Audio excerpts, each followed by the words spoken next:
Hey everybody, this is Ryan. Before we get started, you might have noticed the past few episodes we've had a new intro and outro song. It's called Sealin' Comics, and it's by my good friend, Juan.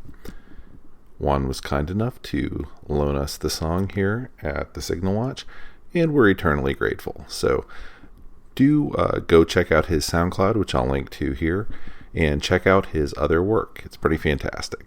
Thanks again, Juan, and on to the show.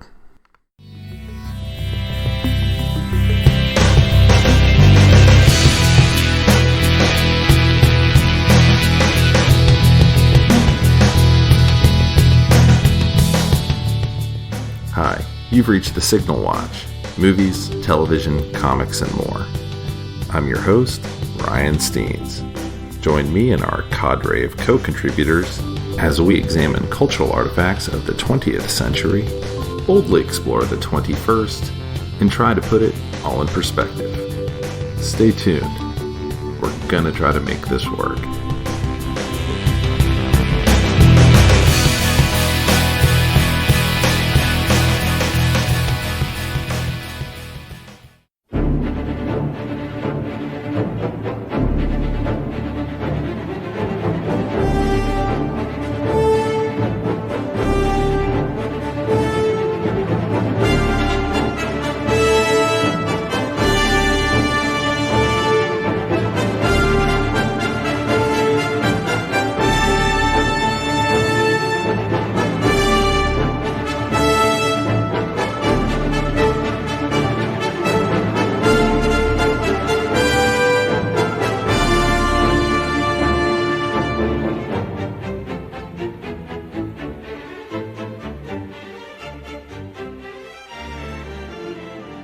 Hi, and welcome back to the Signal Watch. As always, I'm your host, Ryan Steens, and with me today is Simon Day. Hello. And we just finished watching Lifeforce, which is why we're kind of giggling. 1985, directed by Tobe Hooper, and starring kind of a variety of people, none of them that famous. Steve Railsback, who I think you loved. Yeah. I think that's Ryan's new favourite actor.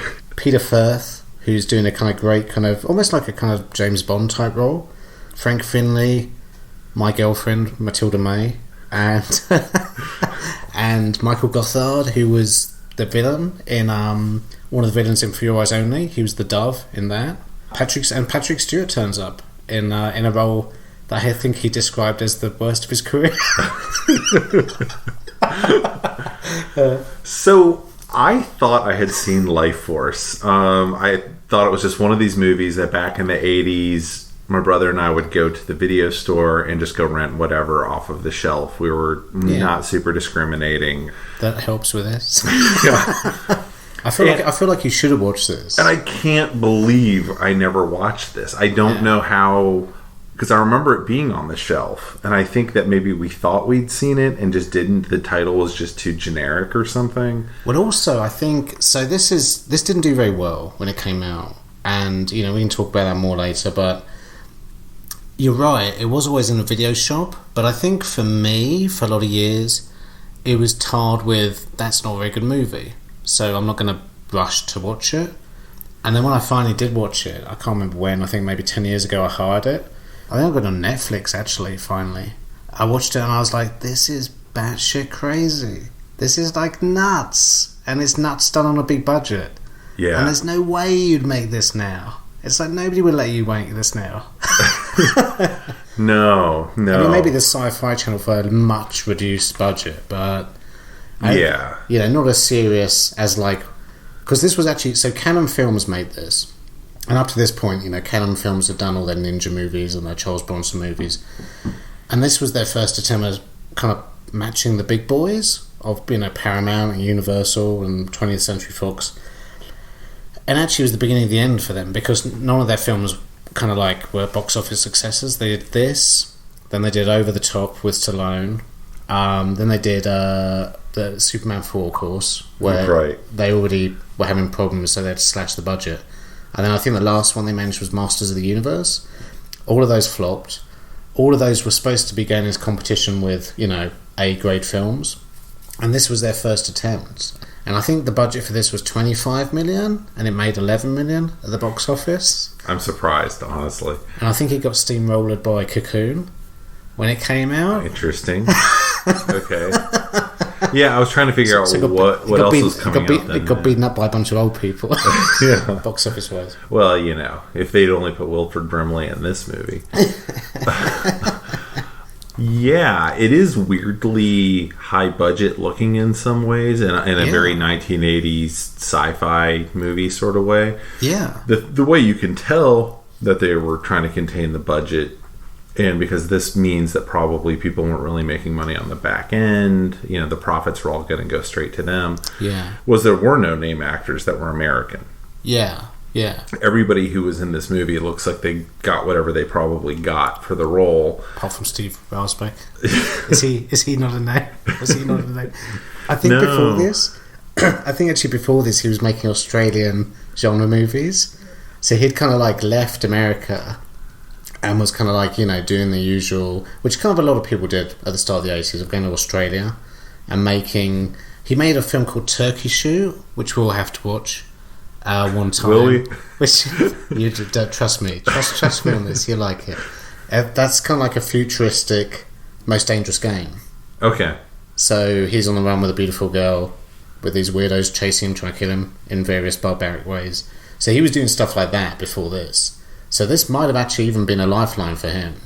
You know, when he kind of got this, it's like, I'm actually going to be in a film that's going to be theatrically released and have a big advertising budget. You know, he's not good. No, it's terrible. I feel terrible if he hears me saying that, but because I never usually just come down on actors, but there's just this weird dead look he has to his eyes that has nothing to do with what's supposed to be happening on screen. Well, he also spends the whole film shouting. Yeah. And it's shouting or just sitting there looking like he's 1,000 miles away. And I think partly he was having some personal problems at this time. And I think he might not have been, you know, happiest, you know, both being in this film and in his personal life. But yeah, I mean, it's also kind of just, there comes a point halfway through this film where everybody seems to be trying to overact each other. and he's kind of like the clear winner because, you know, he just, like you say, he shouts his head off and then just like goes comatose and just like stares into space looking kind of sad, and then he starts shouting again. And the standout scene for me is, this is spoilers, but you know, you just go and watch this. You have to watch this. Anything we say out of context is not a spoiler because none of it will make any sense. Yeah, that's very true. None of this makes sense. I mean, we just watched it and it doesn't make any sense. So, you know, listening to parts of it, I was breaking up parts.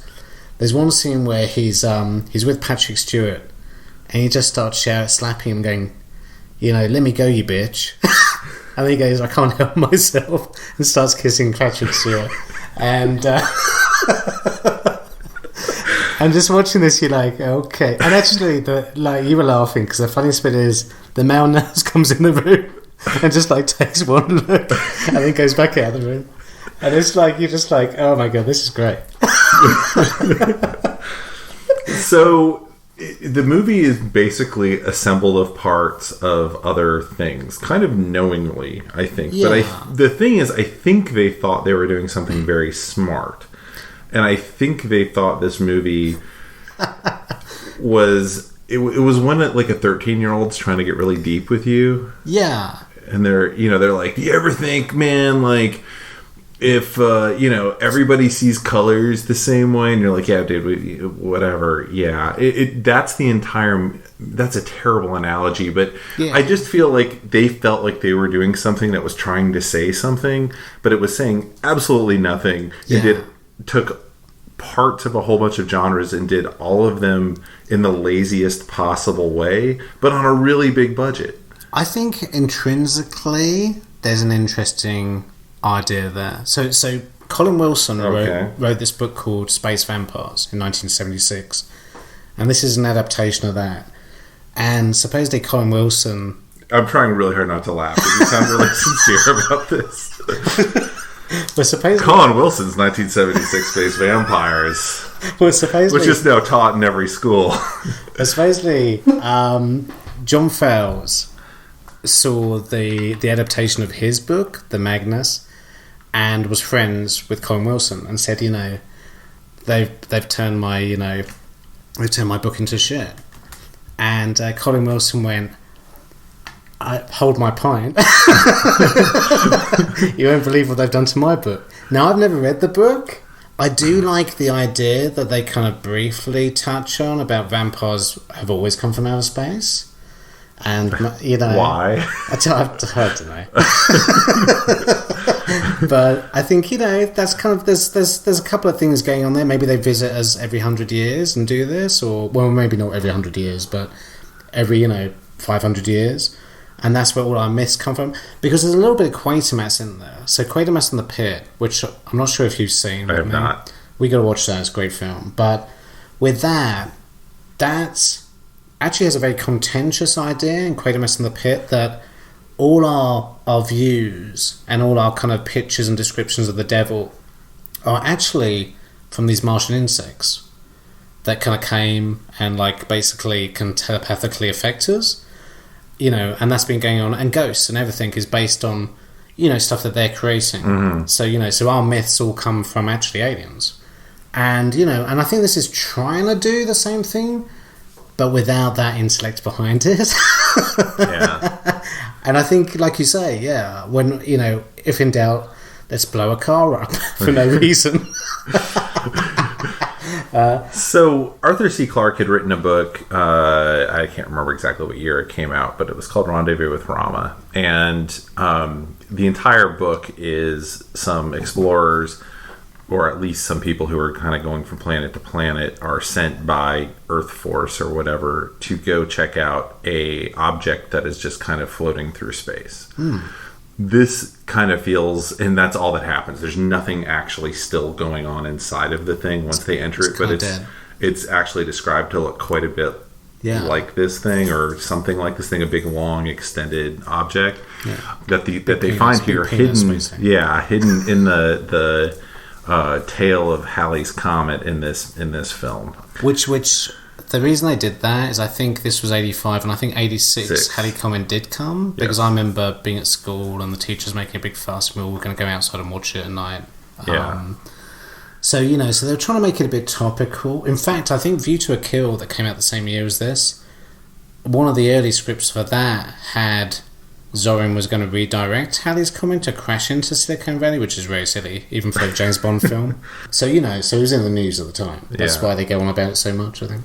Yeah, and so they go into the spaceship, and it is not empty, as in Rendezvous with Rama. It is instead, there's giant bat things. Kind of, I guess they're all kind of frozen bats, and they're all crispy and falling apart now because they've been... Yeah. They were dried out. But in the middle of the ship, or in the bowels of the ship, they find this kind of a ziggurat, and at the top of it is these 3 glass coffins that have 2 naked men and a naked woman. And the characters proceed to have absolutely hysterical reactions to the naked woman, because... They're kind of, cool, blimey. Yeah. I'm having feelings. It's a bird. It's a naked bird. One of those, one of the naked vampires is Mick Jagger's brother. No kidding. Chris Jagger, yeah. I think the one that you never see much of. Mm-hmm. He doesn't survive to the end. I think he's the first one that gets killed. Okay. So, I think this film's fine. I don't think it's particularly... Is it a bit pervy? I don't know. I mean, do you spend too long seeing the... Well, it's really interesting with the sexuality, because it's this... Almost... These days, if they remade this, it'd be a guy with his dick out. Well, sure. But it's almost like a 13-year-old's idea of sexuality. I was so in love with her. And then they're another guy's well... Was this psychic projection she had? Was it sexual? And it's the hardest you've ever known, or whatever. And it would all of which I could kind of get what they were going for. Yeah, but it's American Pie in space. Yeah, it's this kind of weird sexuality that's really not sexy at all. Well, it's more like obsession, which I think is good for the film. Because that's definitely how they play it. But it's the characters don't actually act, because they are kind of doing this way over the top acting. I mean, she's actually played, I think, although, you know, we obviously see a lot of her naked, she's actually played as a strong character, I think. There are some hilariously kind of lines that are like, what? Kind of lines? Like, I think one of them says, quick, stop her, there's a naked woman coming down towards you, you know, towards the checkpoint. And I go, a naked woman in a building, she won't get out of here in one piece or something. Like, you can't say stuff like that. What does that mean? But she's kind of almost like a, you know, Terminator-wise. I mean, she's not going to be stopped by anybody. And yeah, there's some movies I haven't seen that came out in like the late 90s or so, like the odds. I saw Species, but I know there were some like kind of post-Species movies where there were like kind of alien predator type women who were using their alluring naked bodies to you know, draw guys in. And that's kind of, I think, the idea here. I think it's not really intelligent enough to play all the angles on that. But I think it doesn't really play any of them. I guess that's kind of my problem with it, to any successful degree. Well, I like kind of what she does with most of the men, which she doesn't do that much. Seduce them and drain them. Yeah, just kind of she eyeballs them, and you understand there's this like psychic, you know, hypnotism that takes place where she draws them in. Don't get me going on hypnotism. Yeah. Yeah, but she draws them in with kind of a mind control, and then she sucks out their life force, thus the name of the movie. Yeah. The relationship with Carson. Well, that's a lot more complicated, isn't it? Yeah. Well, they try to make it more complicated. Well, they kind of say, I did like, and you're right, there's no backup for this or further evidence at all. They just kind of go, there you go. Anyway, let's blow a car up. But but they kind of say that she is the epitome of, I guess, what he desires in a woman. But then they also seem to say she's like his feminine half. Yeah. Of his mind. And I'm like, well, which is it, really? And then they go, forget about that. Look, there's some zombies over there. Yeah, I mean, which is kind of an interesting thought, but that's almost where I felt like it was like a 13-year-old like who was piecing some things together that they'd kind of grokked from, you know, other sci-fi things, and then but never really completes the thought. It's like you said, it's because now here's some zombies because something happened that I missed the beat on in the movie that meant that, oh no, actually there's a whole bunch of them now that are zombies running around London. Well, yeah, because like you say, I mean, initially she drains people and kind of kills them, and then they reanimate, I think 2 hours later, and they need to feed or they fall apart. And if they do feed, it carries on, blah, blah, blah. But then she kind of gets a little bit clever and just body hops by taking a little bit of energy. So she's kind of like piggybacking on people. But then she piggybacks on that nurse. But then the nurse goes off and sleeps with a guy. And I'm like, but that guy ends up in custody. So she didn't do that to drain him and kill him. Yeah. So why did she sleep with him? Yeah, they try and spend a lot of time figuring out what the rules are and then not adhering to them or changing them a little bit later.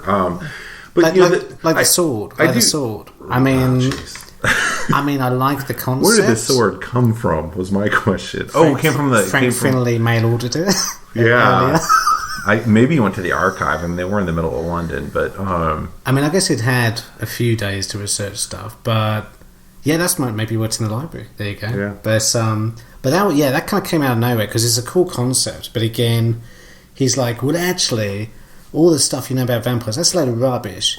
You've got to stick it actually in their power center, and it's got to be made out of lead. And and you're like, how do you know all that? And where do you, like you say, where do you get that from? Yeah. And also, I was kind of expecting when he pulled it out of one of the male vampires, like from past films, quite often they come back to life. Christopher Lee pops back up. So, but I guess once is enough in this. And yeah.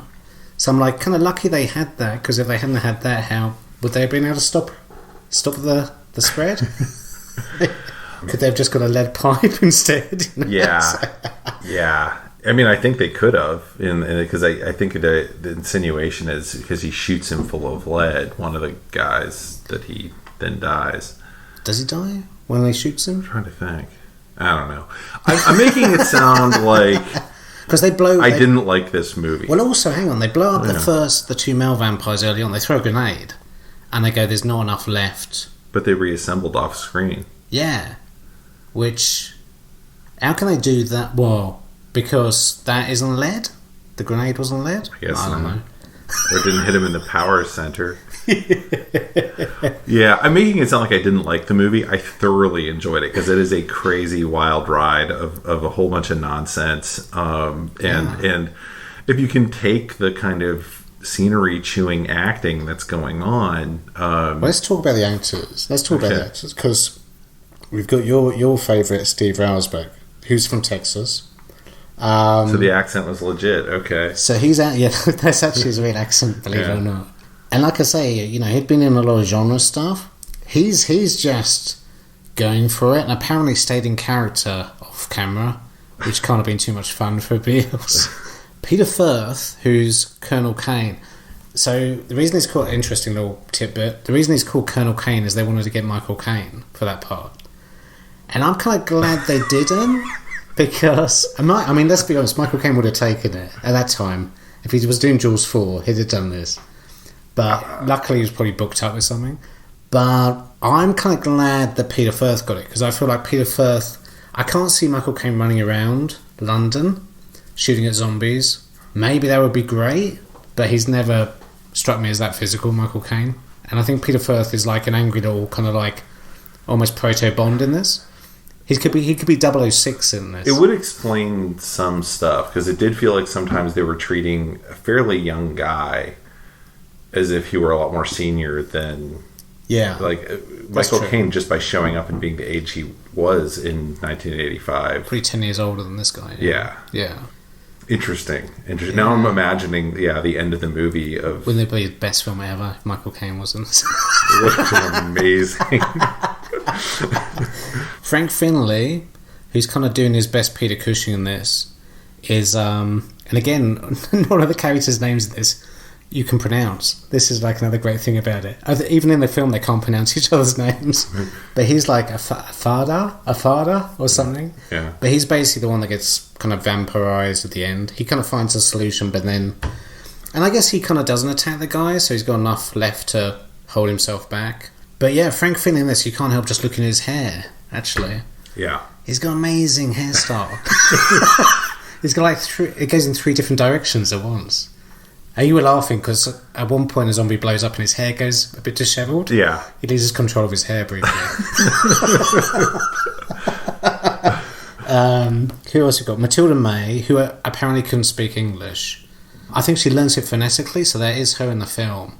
Oh, I was wondering if they overdubbed her then. Okay. Yeah, they definitely overdubbed the male vampire at the end. Yeah. Hey, you. It's like, that's not his voice. It'll be more or less terrifying. I was like, what?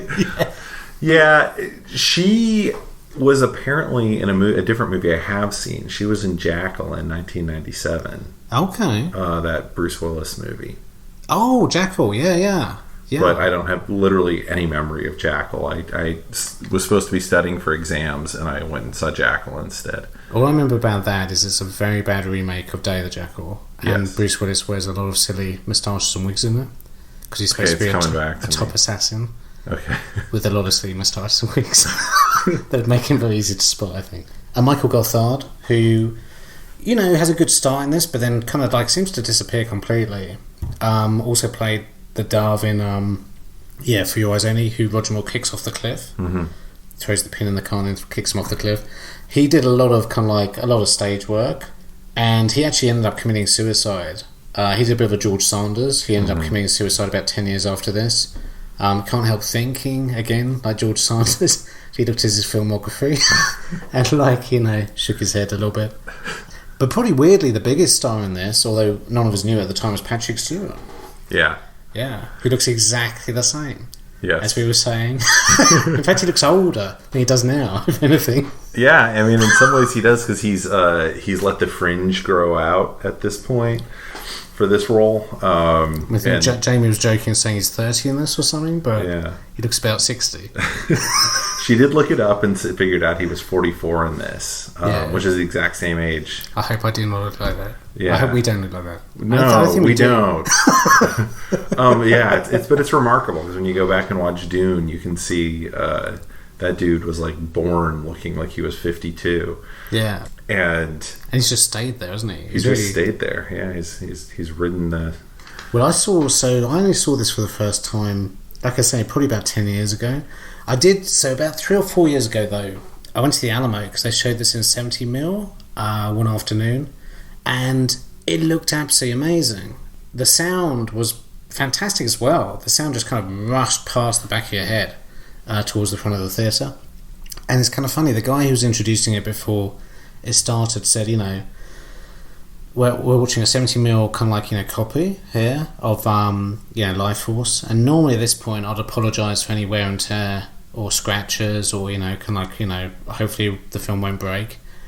In this case, great for you guys, but sadly in retrospect it's absolutely perfect because nobody's really played it. I think it was played once before and then somebody just put it away in a tin, and it looked great. But yeah, this is a film that really do need to see on the biggest screen possible. They did a really good job with it. Even the miniatures do stand out. London, so here's a fun fact as well. London was actually a miniature village in Kidderminster that had recently closed. So they just kind of like did it up a little bit and filmed it. Oh, crazy. So that is a real village, I guess, I don't know, maybe the size of this room? Like of miniature London, yeah. And they let them blow it up. And they let them blow it up, I guess, because it was just going to rot away anyway. Wow. Yeah. Yeah, there's a lot of different kinds of effects in this movie. It starts off with, as you would think of, kind of late 70s through maybe early 90s sci-fi effects that are all shot practically. Like they're in space. There's some matting of things in front of other things when they didn't just do it all practically with the models. Yeah. There's also some stuff where they use, for lack of a better term, like puppets, when they have some undead characters who are really skeletal. And those would have freaked me out as a kid. Had I seen this when I was like 11 or 12, I mean, now I look at it and it's like really obvious what you're looking at. There's also a weird scene. So, I don't know if you've seen Return of the Living Dead, which was, I think, a long time ago, directed by Dan O'Bannon. So this was written, this was actually written by Dan O'Bannon as well, the script. And they got a very similar scene when Return of the Living Dead, they have a zombie strapped to the table, and it kind of wakes up and reanimates. And, I'm thinking how much of Dan O'Bannon's script for this, because there's lots of rewrites on this, kind of survived, because there's a couple of things that almost shot for shot with Return of the Living Dead. And I'm like, he really likes that kind of something strapped to a table, comes back to life and starts talking to you, or explodes, or attacks you. Yeah, that's it. Oh yeah, that's true. That does pop up all this stuff. That's crazy. But like Tobe Hooper seems to have a door fetish, because there's a scene I was saying to Ryan and Jamie in this that always makes me laugh, and it's pretty early, and it's just throwaway, but it's just when the vampire kind of girl starts waking up or attacks somebody else runs down to kind of help. And for some reason they built this office with 4 consecutive doors, glass doors, very close to each other. There's absolutely no reason for them to be that close, because in between them is probably only a couple of meters. And he has to run through each door, and it starts getting a bit like a Naked Gun film. And then like later on a guard has to do it the other way. And we're just like, and then of course the doors get blown up, and we were kind of saying, are they going to rebuild those doors? They could put more doors in there. The problem was not enough doors. That's what we can for British security. Just some wooden doors, lots of wooden doors. Yeah, I mean, it's the kind of thematically what else was kind of going on in it. There's a lot of stuff about, and I would be curious to know where we talked a little bit about, their relationship and kind of what I perceived as being kind of this stunted sexuality of how things are kind of discussed. But there's a slightly uncomfortable scene where he's interrogating the nurse, and it gets a bit weird because he slaps her. Which he somehow gains psychic powers. By the way, that's true. Yeah, very true. Yeah, he can kind of read minds. I think, is it just minds of people she's been in, so he can kind of follow her trail? Yes, I think that's right. So she was previously in this nurse's head, but she's gone. But they're not sure of that. So he starts slapping this nurse about in a very 80s sense, which is a bit uncomfortable anyway. But then he's like, and actually, she wants me to do that because she's a masochist. And then the other guy, Colonel Caine, Colonel, not Michael Caine, in brackets, goes, well, I'm a voyeur.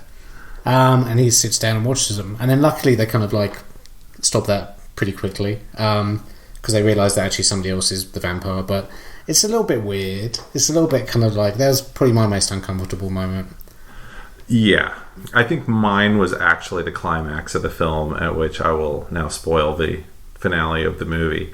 Well, it gets shish kebabbed. Well, yeah. I mean, there's this whole like, if you want to get phallic with it, it ends with penetration. Yeah.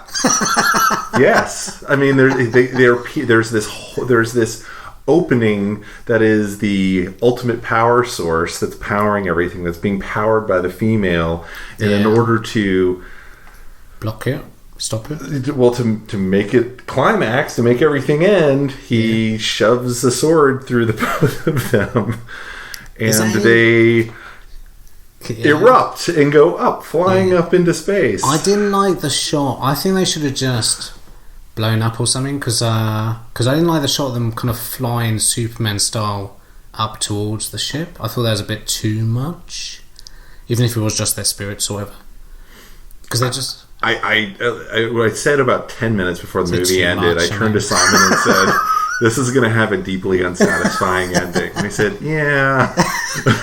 But yeah, I mean, at that point, I felt like they were trying to do some sort of poetic thing, some sort of analogy we were supposed to be getting. I mean, is it like the end of Star Trek the movie, where the kind of, the big kind of robot computer's happy because the guys melded with it and said, this is what love is? Is it like that? Did they rip off Star Trek the movie? I mean, that was, yeah, I mean, I think of it that way, but yeah, I think that was kind of the thing, was... Because it looks like they're charging up the other vampires at the end, doesn't it? Because electricity's going to the other caskets. Yeah. And I'm like, well, that's not good.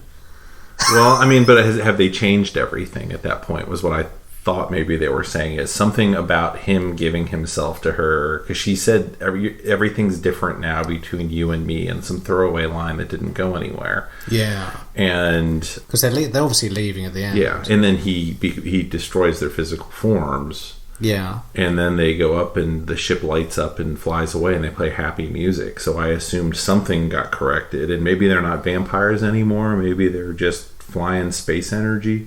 Yeah. At this point, that doesn't need to be vampires because they've got each other. Or it could just be an empty ship. That's just be an empty kind ship. Of going off now. Yeah, I have no idea. I think that we're to understand it was a happy ending for everybody, but every citizen of London. Yeah. So Jamie said, talking about happy music, so that's Henry Mancini, who's taking a welcome break from Pink Panther films.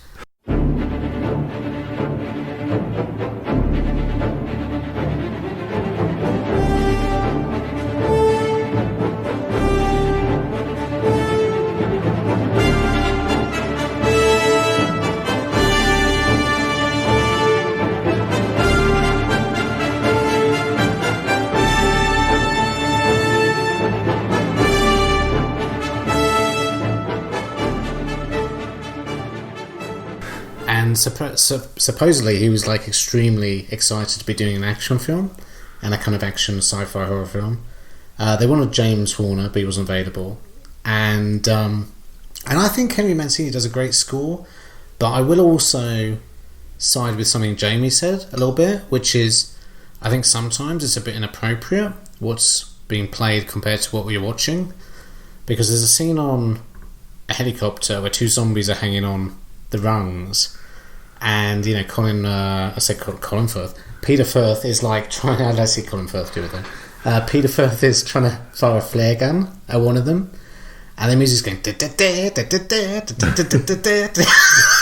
it's kind of like, I don't know. I mean, what did Jamie say? She said it was like King Arthur music. Yeah. I mean, maybe that's the British slant to it. I don't know, but yeah. I don't know. I mean, it didn't necessarily detract. I was just trying to keep up with what was going on, so the score didn't detract for me until right about that moment was the same time I noticed this music's a little janky here. Yeah. But I mean, it's a great main theme, And I think it does have some kind of spooky music, and maybe that's because they messed around with the edit and they just put bits of music that didn't really belong on certain scenes, maybe. I know, so talking about that, kind of linked to that, they edited the film for the US market and they cut out 12 minutes.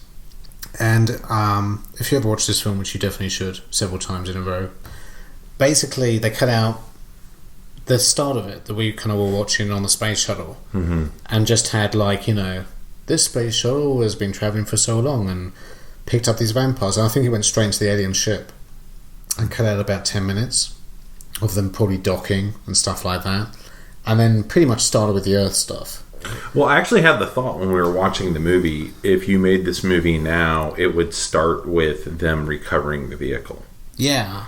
Much as Alien had stuff, or Aliens rather had stuff. On the day before they wake up, or that didn't. Yeah, well, I think you would have seen, much like they did as James Cameron did in Aliens, like everything that you see is kind of like evidence that's left behind. Yeah. Of like, it raises the mystery. What's going on? All we know is we've recovered it. There's all these bodies, right? Yeah. I think ever since Aliens, people kind of know not to show too much before that sequence. Yeah. If you actually go back and watch them, have you ever seen them? The Giant Ants movie. Great. There's a little bit more, but it's very the store similar. Smashed up. Yeah. And there's sugar. Yeah. I say. And I think that's a really good way to kind of build the suspense. Well, this was almost trying to ape like the first Alien, where there's 20 minutes, 30 minutes before they even go to the alien planet. I think before they even find the eggs. Yeah, they split the difference, and it doesn't help. Like that, you get to know those characters, and then this really weird thing happens to them in Alien. Here, where it's like going about our business. There's a plus all those characters get wiped out in this without much thought, right? And we don't know who they are. I mean, they're just bad actors, most of them, right? Because there's one girl in there. I don't want to pick on anybody, but there's one girl on the bridge at the start. He's like, Captain, I don't know what it is, Captain. And I'm just like, where'd they get her from? Is she somebody's girlfriend or something? I've checked it every 5 minutes. Yeah, she's like Sigourney Weaver's character in Galaxy Quest, But yeah, so they cut out that 12 minutes. Didn't help. Still flopped. Did kind of better in Europe. But like I say, it kind of got run over by an old people's bus of Cocoon. And it didn't really last long. And it was so this was the first film. I'm going to talk a little about Tobe Hooper. So Tobe Hooper had signed a really good, lucrative contract with Caine Films to make 3 movies. And this was the first of them. And the other 2 were the remake of Invaders from Mars and Texas Chainsaw Massacre 2. And all of them flopped. I think as it went on, they had less and less faith in him. But supposedly when he was making this, Caine kept seeing the dailies and going, it's brilliant, and giving him more money, pumping more money into it.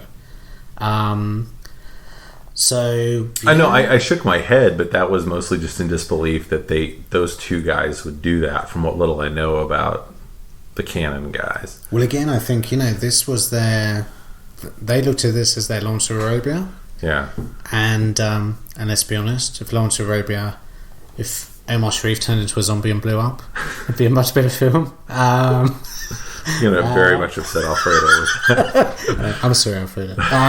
It's joking, but yeah, no, I think they thought this was their big shot, the shot of the big time, and I think Tobe Hooper does do a good job. I think in a way, it'd be interesting what you think.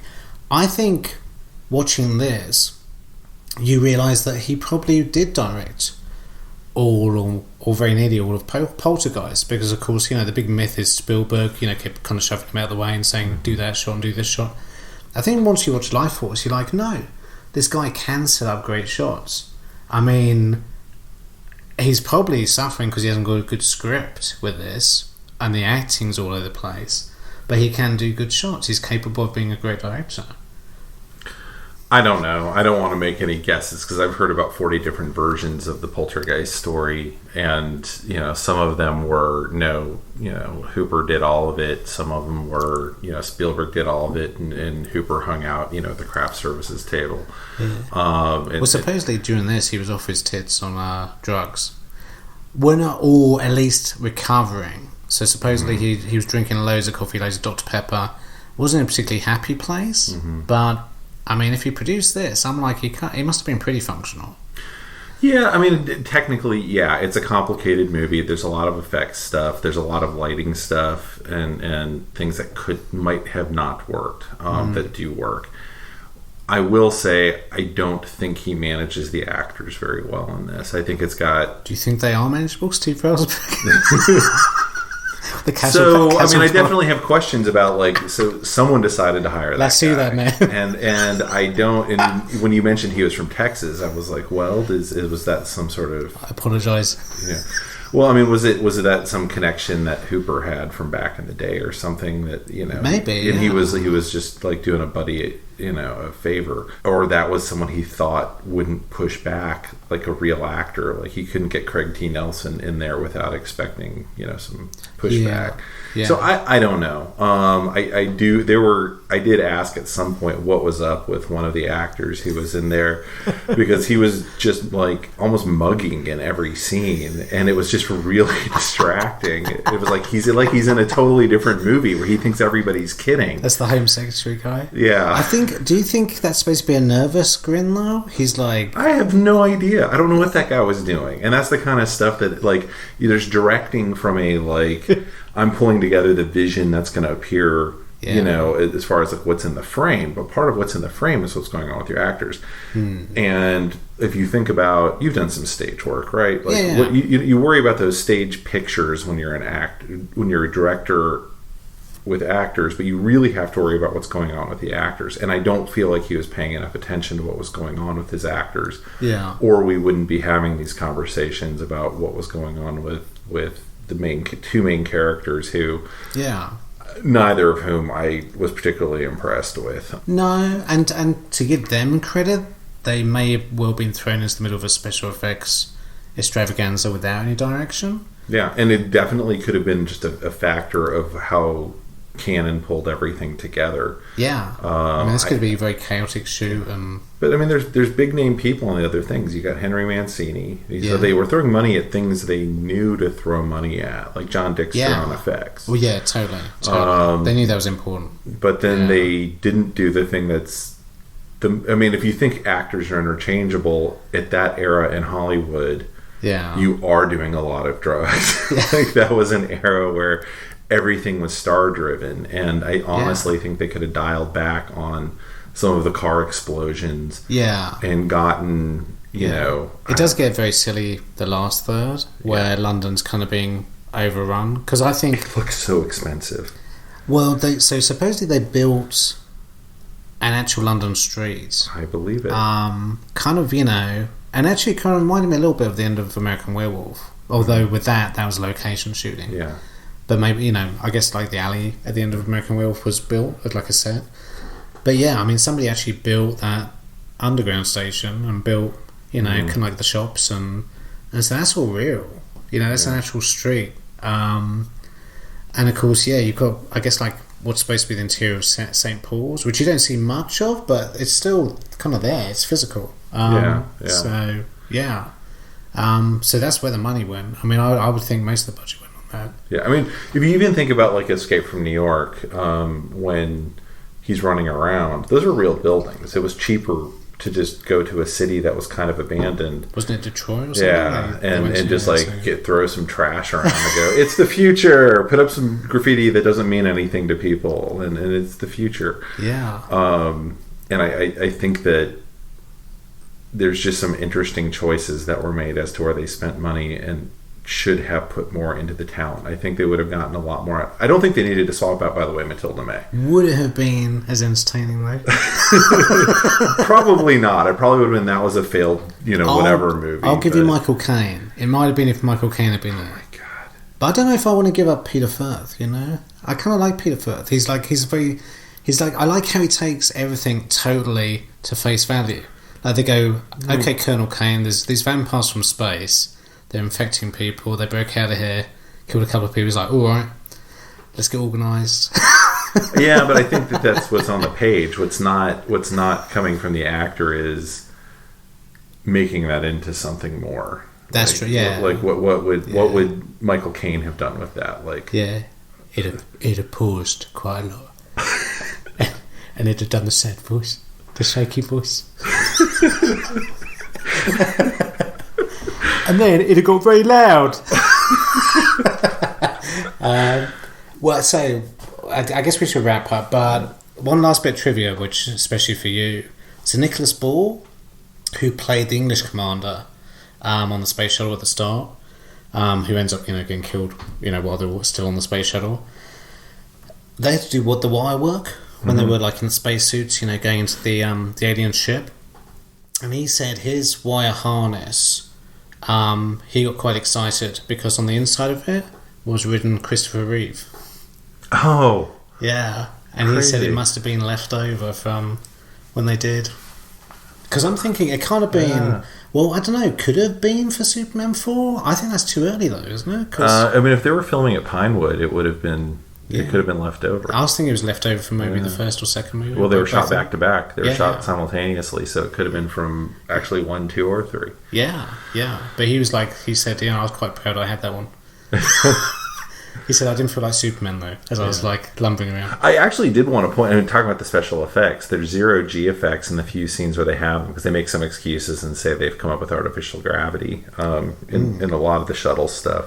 They don't do what they do a lot of the time and kind of dangle the people kind of like under... Yeah. They instead have them dangling from their backs. And so they are hovering, they push away from the space coffins after they've got them in place. That's a good point. It looks a lot more like real space, which is a weird throwaway place to have thrown money at the budget, because there's 3 or 4 people all doing that at the same time. Yeah. But I was, took a little bit of a note, because usually that's a really hard effect to do pre-CGI. Yeah. And that's why movies like Superman and whatnot are so impressive, because they kind of figured it out. The Russians had figured it out by figuring out you put the camera below the actors and then dangle them from a wire in the middle of their body, and they're kind of swinging around in front of the camera.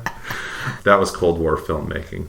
We talked about doing that in film school all the time and never quite pulled it off. So, well, you were saying this would have made a good double bill with Doomsday. Yes. Kind of Neil Marshall's Doomsday, which I think you've seen once. But in the theater, opening weekend. Opening weekend, same as me. Sadly, you got to do that with Neil Marshall stuff. But yeah, maybe we should revisit that as a sequel to this then. Yeah, we'll be following up on more kind of genre mishmashy stuff, I think, with Doomsday in the near future. Definitely. All right. Thanks so much, Simon, and thanks everybody for listening. Thanks, bye.